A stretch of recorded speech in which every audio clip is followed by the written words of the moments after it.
आज का समय में भी ये पार्श्वनाथ का जो काम मैंने देखा, और बहुत अच्छी बात है कि यहाँ आके उसने सारी ये चीज़ बनाई। ऐसा नहीं कि वहाँ से आए और जो था बना के रखे।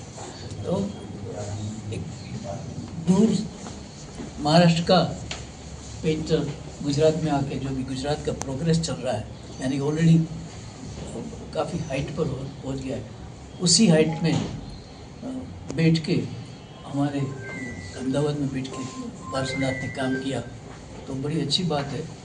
सिर्फ एक उनकी एक लैंग्वेज, विजुअल लैंग्वेज कहीं ना कहीं बनने की कोशिश हो रही है, ऐसा मुझे एज अ पेंटरली मैं कह सकता हूँ। और सबसे मेरा उनके पास एक ही सुझाव है कि आप जिस ज़मीन में हो वहीं रहो, और वहीं से पूछो, ज़मीन को ही पूछो कि हम आपसे कैसे इंस्पायर हुआ है।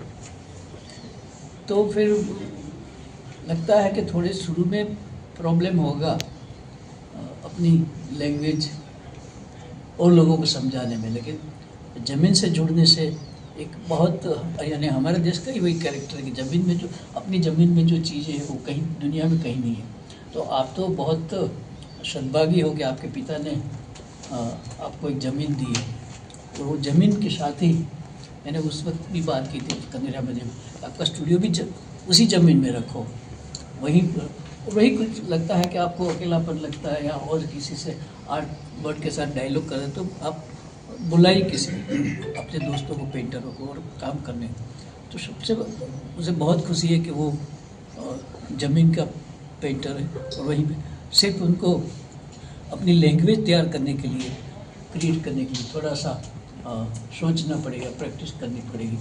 और ऐसे तो मैंने पूछा है कि क्या कुछ लिखते हो कि नहीं, तो कभी कभी लिखते हैं। वो किसी भी पेंटर, किसी भी आर्टिस्ट को लिखना और पढ़ना बहुत ज़रूरी रहता है, तब वो अपनी एक दूसरी फैकल्टी है वो बाहर आती है, जो शब्द के साथ काम करने से या शब्द पढ़ने से जो अपना ब्रश चलता है, कलर चलता है ड्राइंग का, उसमें वो पढ़ने की बात है वो बहुत हेल्पफुल होती है। वो मेरा भी एक्सपीरियंस है, और लोग कहते हैं कि पेंटर लोगों को थोड़ा पढ़ना भी चाहिए। तो वो भी मेरा सुझाव है कि आप जिस ज़मीन में पैदा हो, जिस ज़मीन के साथ। अगर वृंदावन सोलंकी साहब ने बोल दिया है तो उसके बाद आर्ट में फिर बोलना वो गुस्ताखी होगी। It is not right. So पर मेरा कहीं ना कहीं शायद इसलिए आना हुआ है कि कहीं ना कहीं कुछ रिश्ता होगा, क्योंकि कोल्हापुर के पूरे क्षेत्र का, जयसिंहपुर का, शिरोड का और सबका पानी का सप्लाई का काम और ड्रेनेज का पूरा एसटीपी का काम मेरे पास है। जयसिंहपुर नहीं रहेगा, बस वो सारा खुदाई जो हुआ है, जो खुदा है वो मैंने ही खुदा है। कोई भी रोड में कहीं तकलीफ पड़े तो हमारी वजह से। तो इसीलिए मुझे ये आपका आइडिया बहुत पसंद आया। और just to continue to what Solanki sahab said કે ઇન્ડિયાનું જે આર્ટ ફ્યુચર છે અને જે કલ્ચરમાં જે પ્રમાણે આપણે વધી રહ્યા છે આગળ, that is something very important. અને the way people are collaborating in different ways, and how Nitesh Uncle and all of us are, coming together and doing it through our small initiative and our foundation. Our idea is only same thing, कि there is brilliant art and culture developing, and as sir said, we have to give them the platform, we have to support them, and all they need is our time and our motivation. So I am a small part of that motivation to this brilliant artworks that you have developed, and I really have already started liking the language that you have started developing. So as sir said, make your own identity and we are there to support you. એ બહુ અઘરી વસ્તુ છે, પણ art collector તરીકે અને પહેલાં તો હું થેન્ક્સ કહીશ કે અમને ઇન્વાઇટ કર્યા. અને મને એક વસ્તુ ગમી કે જે આપણે દર વખતે મીણબત્તી લઈને CO2 આપણે ઉત્પન્ન કરીએ છીએ, એની જગ્યાએ પાણી આપીને અને ઓક્સિજન ઉત્પન્ન કરીશું. એટલે એના માટે હું પાર્શ્વનાથને અભિનંદન આપું છું કે આવો નવો ટ્રેન્ડ આપણને શીખવા. બધા પાણી ઉમેરીને એક સાથે આર્ટનું ઝાડ બી એટલું ગુજરાતમાં આપણે સાથે મળીને બધા સાથે કરીશું. અને એના જે કામ વિશે એને કીધું, એ સાહેબે જે કીધું અને મને થોડા જે એને સમજાવી, એને તો એના પિતાની જે વ્યથા છે એ તમને આ બધા પેઇન્ટિંગોમાં જોવા મળશે. અને હું એવું માનું છું કે એમને જે નામ રાખ્યું છે એ પ્રમાણે કન્ટેન્ટમેન્ટ તો તમને જોઈને એક સંતોષ થશે અને એક પૂર્તિ થશે એવું હું માનું છું ને. એ ખૂબ જ આગળ વધે. અમારા લોકોનો ઇન્વેન્ટ આર્ટનો બી ફૂલ સપોર્ટ રહેશે. કનોરિયા સેન્ટરનો પણ હું આભાર માનું છું કે અમને ઇન્વાઇટ કર્યા, કારણ કે વર્ષોથી અમે જોડાયેલા છીએ અને આપ સૌ પણ આવી રીતે અમારી જે ઇનિશિયેટિવ ચિરંજીવે કીધું કે નવા આર્ટિસ્ટોને અપલિફ્ટ કરવાની, આપણી પાસે કળા તો ઘણી છે નાના નાના સેન્ટરોમાં, તો એને બહાર લાવવાની, તો એમાં અમે ઓલવેઝ સપોર્ટ કરીશું. मेरा नाम पार्श्वनाथ नांद्रे है.